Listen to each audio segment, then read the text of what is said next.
ಕನಕಪುರ ದಿನಾಂಕ 24/8/2024 ಸಂಸದರಾದ ಡಾಕ್ಟರ್ ಮಂಜುನಾಥ್ ರವರು ಕನಕಪುರಕ್ಕೆ ಭೇಟಿ ನೀಡಿದರು.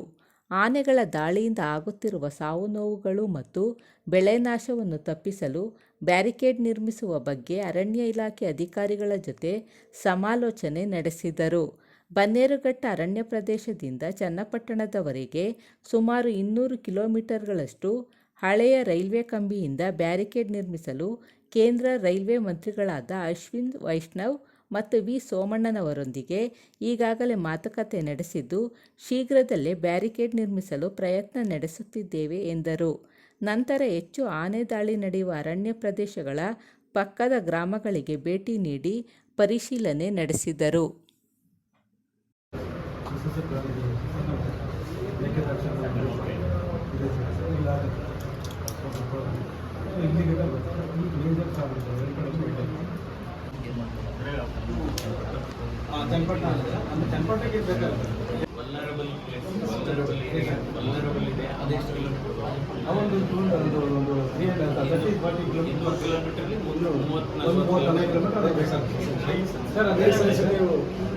ಇದು ಕಟ್ ಮಾಡೋದು ನೆಕ್ಸ್ಟ್ ಡೇಗೆ ಅದೇ ಶಿಫ್ಟ್ ಪಕ್ಕಕ್ಕೆ ಹೋಗುತ್ತೆ. ತಮ್ಗೆ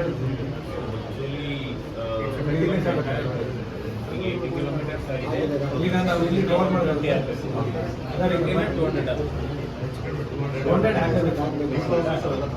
ನೋಡಿ ಸರ್, ಇಲ್ಲಿ ನಾವು ನಾರ್ತ್ ಕವರ್ ಮಾಡಿದ್ಮೇಲೆ ನಮ್ಗೆ ಇಲ್ಲಿ ಸೆನ್ಸಿಟಿವ್ ಪಾರ್ಟ್ ಮೊನ್ನೆ 3-4 ಸೆಟ್ ಆಯ್ತು ಸರ್. ಈಗ ಇಲ್ಲಿ ಕವರ್ ಅಪ್ ಮಾಡಿದ್ವಿ. ನೆಕ್ಸ್ಟ್ ಈ ಕವರ್ ಅಪ್ ಮಾಡಿದ್ರೆ ಇಲ್ಲಿ ಬರ್ತಾ ಇದೆ ಸರ್. ಇಲ್ಲಿ ತಿಪ್ಪೂರು, ಗಟ್ಟಿಕುಂದ ಅಲ್ಲೇನಿಲ್ಲ ಸರ್. ರಾಮದೇವ್ರ ಬೆಟ್ಟ ಸರ್, ಅಲ್ಲೇನಿಲ್ಲ ಸರ್. ಸೊ ನೆಕ್ಸ್ಟ್ ಇವೆಲ್ಲ ಏನಾಗುತ್ತೆ, ಒಬ್ಬರಿಗೆ ಟೋಟಲ್ಸ್ ಇಲ್ಲೇ ಬರ್ತದೆ ಸರ್. ಇಲ್ಲಿ ಸುಮಾರು ನಮ್ಮದ್ರಲ್ಲಿ ಈ ಒಂದು ರೇಂಜಲ್ಲಿ 240 to 280 ಎಲಿಫೆಂಟ್ಸ್ ಮೂವ್ ಆಗುತ್ತೆ ಯೂಶಲಿ. ಇಲ್ಲಿ ಒಳಗಡೆ ಮೂವ್ ಮಾಡ್ತೀವಿ. ಔಟ್ ಸೈಡು ಈ ಕಡೆ ಒಂದು 25 to 30 ಎಲಿಫೆಂಟ್ಸ್, ಈ ಕಡೆ ಒಂದು 10 to 20 ಎಲಿಫೆಂಟ್ಸ್. ಈ ರೋಗ್ ಎಲಿಫೆಂಟ್ಸ್ಗೂ ಅವಾಯ್ಡ್ ಆಗುತ್ತೆ.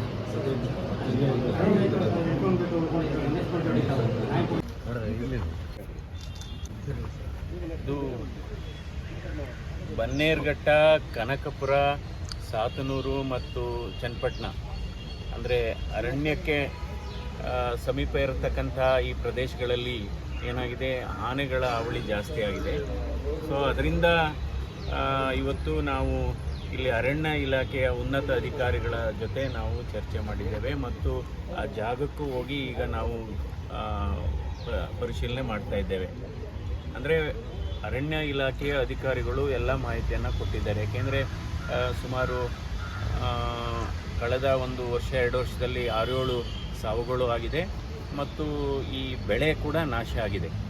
ಒಂದು ಮಾಹಿತಿ ಪ್ರಕಾರ, ಅರಣ್ಯ ಇಲಾಖೆ ಮಾಹಿತಿ ಪ್ರಕಾರ ಕಳೆದ 5 ವರ್ಷದಲ್ಲಿ ಸುಮಾರು 17 ಕೋಟಿಯಷ್ಟು ಇದು ಕಂಪನ್ಸೇಷನ್ ಕೊಟ್ಟಿದ್ದಾರೆ. ಈ ಕಂಪನ್ಸೇಷನ್ನು ಇದರಲ್ಲಿ ಆನೆಗಳ ಈ ದಾಳಿಯಲ್ಲಿ ಸತ್ತಂಥವರಿಗೆ, ಸಾವನ್ನಪ್ಪಿದವರಿಗೆ ಮತ್ತು ಬೆಳೆ ನಾಶ ಆದವ್ರಿಗೂ ಕೂಡ ಕೊಟ್ಟಿದ್ದಾರೆ. ಇವಾಗ ಬನ್ನೇರುಘಟ್ಟದಿಂದ ಹಿಡಿದು ಇದು ಚನ್ನಪಟ್ಟಣ ಬಾರ್ಡ್ರ್ ಏನಿದೆ, ಈ ಆನೆಗಳ ಕಾರಿಡಾರ್ ಅಂತ ಏನು ಹೇಳ್ತೀವಿ, ಸೊ ಸುಮಾರು 200 ಕಿಲೋಮೀಟ್ರ್ ಇದೆ ಇದು ಉದ್ದ. ಈಗ ಆಗಲೇ 80 ಕಿಲೋಮೀಟ್ರಿಗೆ ಬ್ಯಾರಿಕೇಡ್ ಅಂದರೆ ತಡೆಗೋಡೆ ಅಂತ ಏನು ಹೇಳ್ತೀವಿ ಅದನ್ನು ಮಾಡಿದ್ದಾರೆ. ಈ ತಡೆಗೋಡೆ ಯಾವುದು ಬ್ಯಾರಿಕೇಡ್ ಮಾಡೋಂಥದ್ದು ಅಂದರೆ ಒಂದು ಶಾಶ್ವತವಾದಂಥ ಈ ಬ್ಯಾರಿಕೇಡ್ ಅಂದರೆ ಏನಪ್ಪ ಅಂದರೆ, ಈ ರೈಲ್ವೆ ಹಳಿ ಇರುತ್ತಲ್ಲ, ರೈಲ್ವೆ ಕಂಬಿಗಳ ಮೂಲಕ ಅದನ್ನು ಮಾಡಿದರೆ ಆನೆಗಳು ತಡಿಬೋದು ಅಂತ.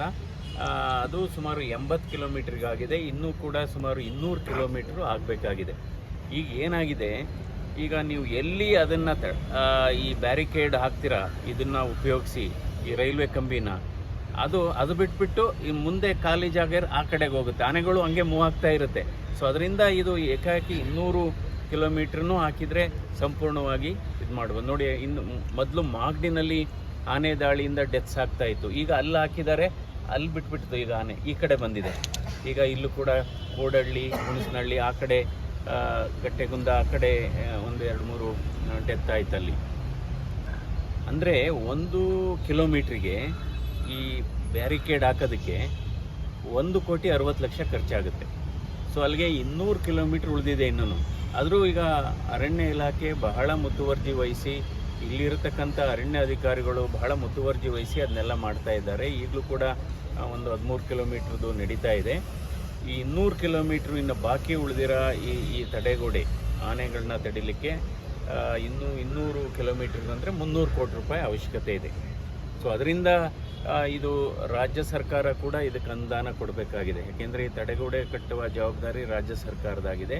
ಆದರೂ ಕೂಡ ನಾನು, ಯಾಕೆಂದರೆ ಈ ಕೇಂದ್ರ ಸರ್ಕಾರದ ನಮ್ಮ ರೈಲ್ವೆ ಮಂತ್ರಿಗಳಾದಂಥ ಅಶ್ವಿನ್ ವೈಷ್ಣವ್ ಅವರು ಮತ್ತು ನಮ್ಮ ಸೋಮಣ್ಣ ಅವ್ರಿಗೂ ಕೂಡ ಮನವಿ ಮಾಡಿದ್ದೇವೆ. ಏನು ಇದು ಈ ಕಂಬಿ ಕೊಡ್ತಾರಲ್ಲ, ಅದು 1 ಟನ್ನಿಗೆ 70,000 ರೂಪಾಯಿ ಚಾರ್ಜ್ ಮಾಡ್ತಾ ಇದ್ದಾರೆ 1 ಟನ್ನಿಗೆ. ಅದನ್ನು 50% ಕಡಿಮೆ ಮಾಡಿ, ಆವಾಗ ಇದ್ರ ಖರ್ಚು ಕಡಿಮೆ ಆಗುತ್ತೆ ಅನ್ನೋದನ್ನ ನಾವು ಪ್ರಸ್ತಾವನೆಯನ್ನು ಕೊಟ್ಟಿದ್ದೀನಿ. ಅದಕ್ಕೆ ನಮ್ಮ ರೈಲ್ವೆ ಸಚಿವರು ಕೂಡ ಅದಕ್ಕೆ ಒಪ್ಪಿದ್ದಾರೆ. ಬಹುಶಃ ಇವತ್ತು ಅಥವಾ ನಾಳೆ ತಿರ್ಗಾ ಫೋನ್ ಮಾಡಿ ನಾನು ಕೇಳ್ತೀನಿ ಏನಾಯಿತು ಅದು ಇದು ಅಂತ. ನಂತರ ಹೀಗಾಗಿ ಇದ್ರ ಬಗ್ಗೆ ಒಂದು ಶಾಶ್ವತ ಪರಿಹಾರವನ್ನು ಮಾಡಬೇಕು, ಬಹಳ ಮುಖ್ಯವಾದದ್ದು. ಯಾಕೆಂದರೆ ಈ ಪ್ರಾಣ ಅನ್ನೋದು ಬಹಳ ಮುಖ್ಯ. ಒಂದು ಸರಿ ಹೋದರೆ ಬರೋದಿಲ್ಲ. ಆಮೇಲೆ ರೈತರಿಗೂ ಏನಾಗಿದೆ, ಪದೇ ಪದೇ ಈ ಬೆಳೆಗಳು ನಾಶ ಆಗ್ತಾ ಇರೋದು ಅದೊಂದು ಆತಂಕ ಆಗಿದೆ. ಸೊ ಅದಕ್ಕೋಸ್ಕರ ಇವತ್ತು ನಾವು ಇಲ್ಲ ನಮ್ಮ ಅರಣ್ಯ ಅಧಿಕಾರಿಗಳ ಜೊತೆ ಎಲ್ಲ ಚರ್ಚೆ ಮಾಡಿದ್ದೇವೆ. ಅವರೆಲ್ಲ ಯಾವ ರೀತಿ ಮಾಡ್ತಾ ಇದ್ದೇವೆ ಅಂತ ಹೇಳಿದ್ದಾರೆ. ಸೊ ಮತ್ತು ಅಲ್ಲಿ ಏನು ಮಾಡ್ತಾ ಇದ್ದಾರೆ, ಈಗ ಕಾಮಗಾರಿ ಏನು ನಡೀತಾ ಇದೆ ಆ ಸ್ಥಳಕ್ಕೂ ಹೋಗ್ತಾ ಇದ್ದೇವೆ. ಸರ್, ಈಗ ಕಳೆದ ಫಲಿತಾಂಶಗಳು, ಆಮೇಲೆ ಏನು ಹೇಳಿ, ಪ್ರಯತ್ನ ಅನ್ನೋದು ಒಂದು ಅದ್ಭುತವಾದಂಥ ಸಾಧನೆ. ಸೊ ಕೆಲವು ಅನುದಾನಕ್ಕೂ ಕೂಡ ನಾವು ಅರಣ್ಯ ಸಚಿವರ ಜೊತೆ ಮಾತಾಡ್ತೀವಿ. ನಮ್ಮ ರಾಜ್ಯ ಅರಣ್ಯ ಸಚಿವರು ಅವರು ಕೂಡ ಸ್ಪಂದಿಸಿದ್ದಾರೆ. ಎಲ್ಲರೂ ಪ್ರಯತ್ನ ಮಾಡಬೇಕು. ಸೊ ಪ್ರತಿಯೊಬ್ಬರು ಇದೆಲ್ಲ ಒಬ್ಬರೇ ಮಾಡೋದು ಅಂತಲ್ಲ, ಎಲ್ಲರ ಪ್ರಯತ್ನಗಳು ಮುಖ್ಯ. ಯಾವುದೇ ಒಂದು ಸಾರ್ವಜನಿಕ ಕೆಲಸ ಮಾಡಬೇಕಾದ್ರೆ ಅದು ಚುನಾವಣೆ ಮುಗಿದೋಯ್ತು, ಚುನಾವಣೆ ಸಂದರ್ಭದಲ್ಲಿ ಮಾತ್ರ ಪಕ್ಷವೇ ಹೊರತು ಈ ರೀತಿಯ ಜನರ ಕೆಲಸ, ಜನಸಾಮಾನ್ಯರ ಕೆಲಸ ಬಂದಂಥ ಸಂದರ್ಭದಲ್ಲಿ ಎಲ್ಲ ಒಟ್ಟಿಗೆ ಸೇರಿ ಕೆಲಸ ಮಾಡ್ತಾ ಇದ್ದಾರೆ. ಸೊ ಆ ಸ್ಥಳ ವೀಕ್ಷಣೆಗೆ ಹೋಗ್ತಾ ಇದ್ದೀವಿ. ಈಗ ಆಲ್ರೆಡಿ ಮಾಡಿದ್ದಾರೆ ಸುಮಾರು, ಈಗಾಗಲೇ ಹೇಳಿದೆ ನಾನು 80 ಕಿಲೋಮೀಟ್ರಷ್ಟು ಆಗಿದೆ. ಈಗ 13 ಕಿಲೋಮೀಟ್ರ್ ಏನೋ ನಡೀತಾ ಇದೆ, ಆ ಸ್ಥಳಕ್ಕೆ ಹೋಗ್ತೀವಿ. ಓಕೆ, ಆಮೇಲೆ ಈಗಾಗಲೇ ಅವರು ಹೇಳಿದ್ದಾರೆ, ಅದು ಸಚಿವರ ಜೊತೆ ಮಾತಾಡ್ತೀವಿ. ಓಕೆ, ಒಂದೊಂದು ಏರಿಯಾಗೆ ಚನ್ನಪಟ್ಟಣ 2, ಕನಕಪುರ 1,